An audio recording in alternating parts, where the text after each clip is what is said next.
The story of Peter from the four Gospels. Fantastic, amazing, they'll never believe it. It's such a surprise, I can hardly conceive it. An hour ago, I was locked in a cell, full of jeepers and dust musty smells. I was chained to the wall, I was chained to the door, I was chained to the lamp and the chair and the floor. Then a voice, still and small like a beautiful light, whispered, "Peter, look up." And to my great delight, my chains were all broken. I was up on my feet. I was out of that prison. I was back on the street. Here's Peter in the prison with creepy crawlies and chains. Toothy, isn't it, alligator? And there he is out on the street, free. That was after Jesus' death. And then it goes back to the beginning of Peter's story with Jesus. Now, as you might have guessed, I was rather excited to be so completely removed and uprighted. I flew down the alley. I kicked up the dust. I raced through the darkness, full speed ahead plus. Finish the story. Get on with it. Do it. All right, just sit tight. I'll get around to it. Start at the start. That's what Mom used to say. There was just no forgetting. One certain day we were washing our nets. We'd been fishing all night, and my brother and I had a terrible fight. It's a beautiful fish. I would tend to agree, and the only one singular fish that I see after 31 hours of huffing and sweating. There's one teeny, tiny, small thing you're forgetting. One trivial, trifling, petty, slim thought. Here's Peter having a fit about the single fish you can see over there near his brother's feet. They caught. In a day and a half. This is all that we've caught. I was frothing and foaming, sautéing and stewing, yes, gritting and grinding and chafing and chewing. I was so caught away in my little black cloud that I never did notice the wonderful crowd of 100 or maybe 1,000 or more who squashed, squeezed, and crowded their way to the shore. "Teach us, O Lord," I heard them all shout as they hustled and bustled and bustled about. And there went my brother. He was shouting it too. Why, the place had turned into some kind of a zoo. So here's Peter finishing his fussing about one fish. And there's his brother heading into the crowd, and Peter too, watching.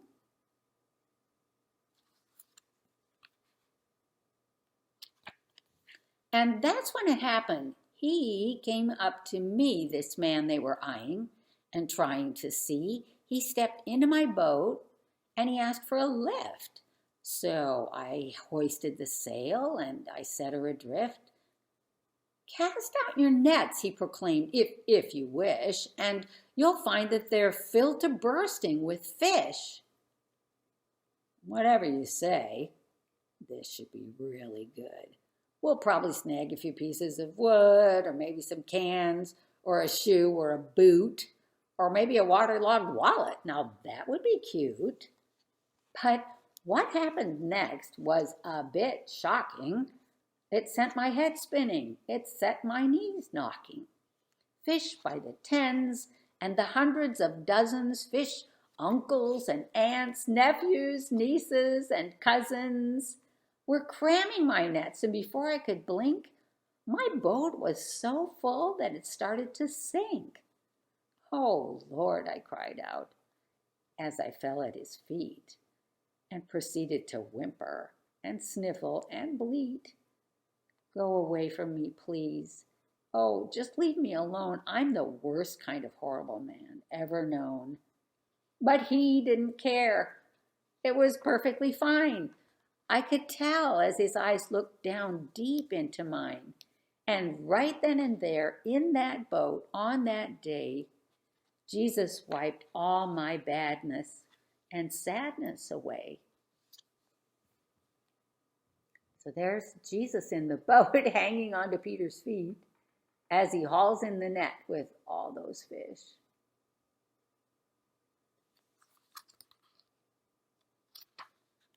But if you think that's something, then listen to this, because this will be something you don't want to miss. I remember that night, toward the end of Jesus' life, as the sun slowly set, how we laughed, how we ate. Who could ever forget?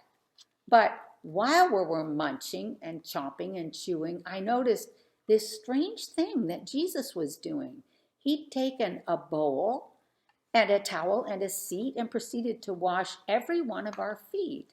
Our feet, of all things. Yes, he sat there among us. He plucked every toe jam and flushed every fungus. Not my feet, Lord. No, they itch and they scratch. There's just no end to the things you might catch. I'm certain there's something important to do for someone who's someone like you. Well, he looked at that bowl, and I knew in a minute he wanted my two big fat feet to be in it. All right, then, I blubbered. Well, how about this? I'll go get a sponge and a mop and a hose, and we'll scrubble and bubble my knees and my nose. Then we'll wash my eyebrows and swish-swash my hips. We'll polish my forehead and lather my lips. So here's Jesus and Peter saying, wait, no. And then do all of me if you're going to do any of me. Calm down. Pull the plug, Peter. Put it on ice. Can't you see that I'm trying to do something nice? Just relax and listen up well, because now I'm the one with the story to tell. He told us something shocking and frightening. Our eyes were buck-bulging. Our stomachs twist-tightening. But he said he'd be battered, bruised, beaten, and killed. However, the word of the Lord would at last be fulfilled. Then, to top it all off, he said, I would deny him, that I ever did know him. Oh, no, Lord, I cried. Before the cock crows, he said, you'll deny me 3 times. How I wished I could get those words out of my mind as they dragged him away. We were yelling and screaming, this can't be for real. I just have to be dreaming. Hey, you over there with the beard and the big bony knees, come on over here. We'd like to talk to you. Please? We know your face. We know it quite well. You were with him, that Jesus. We know. We can tell. Yes, I saw him too. There can't be any doubt. An old gravelly gray dusty voice gurgled out. I know you were there. You could hardly be missed. You're mistaken, I bellowed and boiled and hissed. Mind your own business. Get out of my sight. I don't know the man, so just drop it. All right? And you can see that cock is getting ready to crow.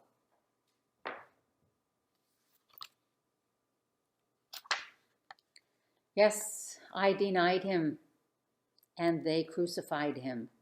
I watched as they did it. I stood right beside him. But there's something I think you really should know. It's something he told me a long time ago. There's Jesus on the cross and Peter feeling terrible for denying him.